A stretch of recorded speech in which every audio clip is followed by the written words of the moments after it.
मौज होता है। कैसा है भैया? हाँ भैया అంటే అంటే రూపాయిన్నర అనేది అంతే అన్న. ఆ బాగా ఏమంటున్నాడు అంటే ఆ బన్ ప్యాకెట్ ఉంది కదా దానికి ఎక్స్పైరీ డేట్ ఏది మీది అంటున్నాడు ఆయన. దానికి పట్టుకుంటున్నాడు. ఎక్స్పైరీ అంటాడు. ఈ పాలకోవా ఎట్లా వర్కౌట్ అవుతుంది అంటున్నాడు. రకరకాల అనుమానాలు ఉన్నాయి కదా. సో ఇప్పుడు మనకు అర్థమైపోయింది. రూపాయిన్నర బన్ను, ఇది ఒక 2 రూపాయలు 3 రూపాయలు కోవా ఉంటది. 4 రూపాయలు 3 రూపాయలు 4 రూపాయలు ప్రాఫిట్ వస్తుంది. అందులో ₹1 వీళ్ళ ఖర్చులు చేసినా 2 రూపాయలు 3 రూపాయలు మిగులుతాయి. నేను చెప్పింది కూడా అదే. ఆ రోజు నేను కూడా అదే చెప్పిన.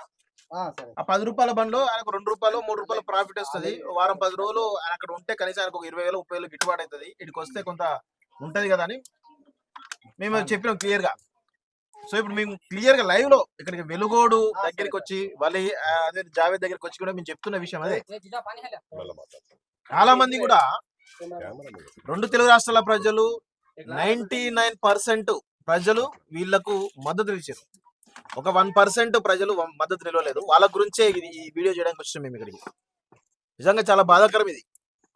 ఒకరిని మతం పేరు పెట్టి ఇక మతం కదా ముస్లిం మతం కదా అని చెప్పేసి ఇష్టం వచ్చినట్టుగా వాళ్ళు మేము అడిగినప్పుడే మీరు దమ్ముంటే అసదుద్దీన్ ఓవైసీ లేకపోతే అక్బరుద్దీన్ ఓవైసీలను నిలదీయండి. అట్లా అది కాదు. ఈ సామాన్య ప్రజలు అంటే ఏమొస్తుంది? మేము అంటాం, బరాబర్ అంటాం. మేము అంటున్నాం ఓవైసీ అదేవిధంగా భారతీయ జనతా పార్టీకి బి టీం అని చెప్పేసి మేము ప్రతిసారి కూడా చెప్తున్నాం. వాళ్ళు ఎందుకు చెప్పలేకపోతున్నారు? ఎక్కడ బీజేపీ గెలవాలన్నా అక్కడ పోయి ఎంఎం పోటీ చేస్తూ ఉంది. ఏదో బీజేపీ గెలవడానికి వాళ్ళు పంచాయతీ నడుస్తున్నది. వాళ్ళు పరోక్షంగా వాళ్ళ దందాలు నడుస్తున్నాయి. కానీ వీళ్ళు సామాన్యులు ఏం చేశారు? ఇప్పుడు ఇక్కడ అందరు ఉన్నారు. వీళ్ళంతా వృత్తి అంతా 20 కుటుంబాలు. ఇక్కడ 20 కుటుంబాల వృత్తి కూడా మొత్తం ఇదే బన్ను వృత్తి. వీళ్ళేమి ఈ ఊర్లో కాదు, మొత్తం 2 తెలుగు రాష్ట్రాల ప్రజలు, ముఖ్యంగా ఆంధ్రప్రదేశ్ సంబంధించినటువంటి చుట్టుపక్కల ఉన్నటువంటి 2-3 జిల్లాలో కూడా వీళ్ళు కంప్లీట్ తిరిగి వస్తారట రోజు. అలాంటి వృత్తి పైన బ్లాక్ కలర్ పట్టుకొని పురుగులు ఉన్నాయి అని చెప్పేసి ప్రచారం చేసిరు వాళ్ళు. ఇలాంటి వాటిని మేము నివృత్తి చేయడానికి ఇక్కడ రావడం జరిగింది. అప్పుడు అడిగిరు కదా మేడారం జాతరలో Aadhaar card, show me your Aadhaar card అన్నారు కదా. చూడండి, show me your Aadhaar card అన్నారు కదా. షో చేస్తుంది చూడండి. ఈయన ఆధార్ కార్డు, ఇది ఓటర్ ఐడి. ఆయన మొబైల్లో ఆధార్ కార్డు లేదట. సో అందుకే ఓటర్ ఐడి చూపిస్తారు. ఓటర్ ఐడి అంటే కూడా అది కూడా ఒక ఐడి కార్డే కదా. చూడండి ఒకసారి, ఇలా ఏమున్నది ఒకసారి క్లియర్ చూడండి.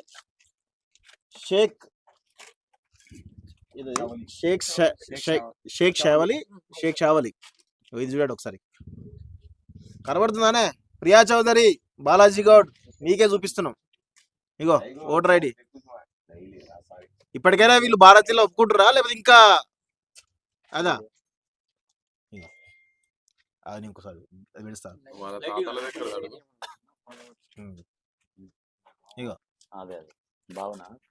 వీళ్ళిద్దరు దొరకబట్టి మేడారం జాతరలా తిప్పండి ఫోటో.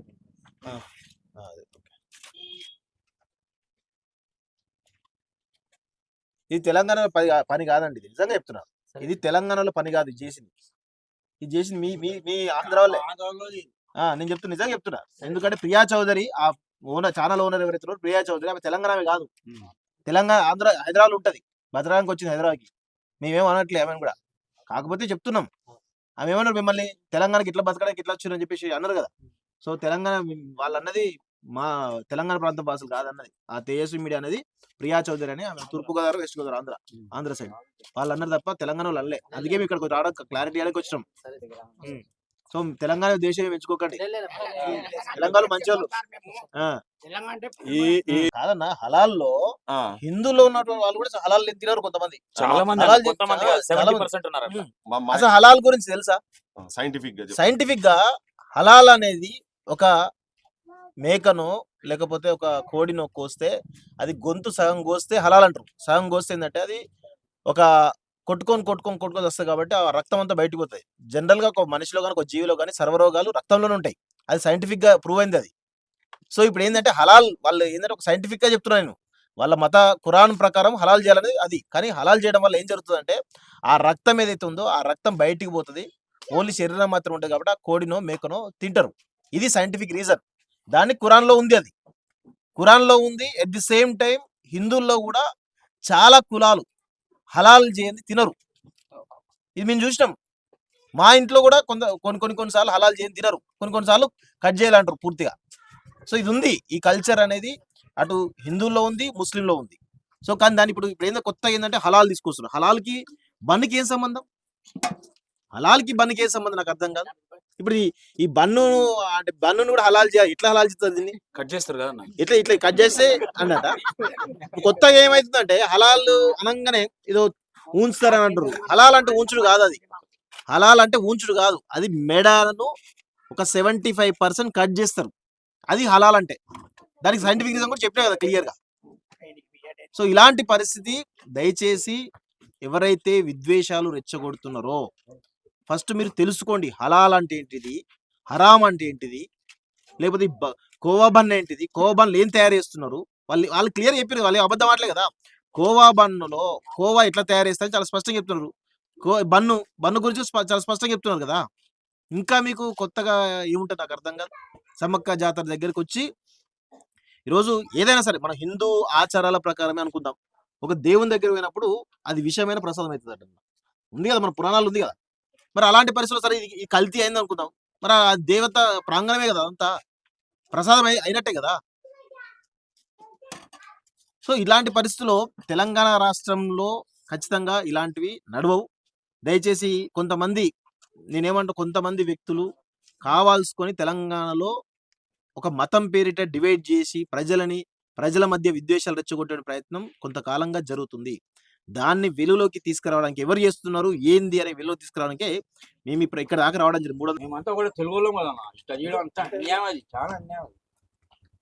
అదే మీరంతా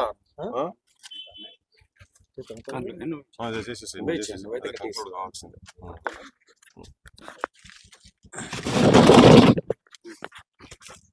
మేము ఆల్రెడీ ఒక 3 రోజుల క్రితం చెప్పినాం, ఈ అంశం పైన వీళ్ళకు క్షమాపణ చెప్పాలని చెప్పినాం. అదే స్టాండ్ తోడున్నాం. అయినా కానీ వాళ్ళు మేము క్షమాపణ చెప్పాం బరాబర్, ఇంకా సినిమా చాలా ఉంది అంటున్నారు.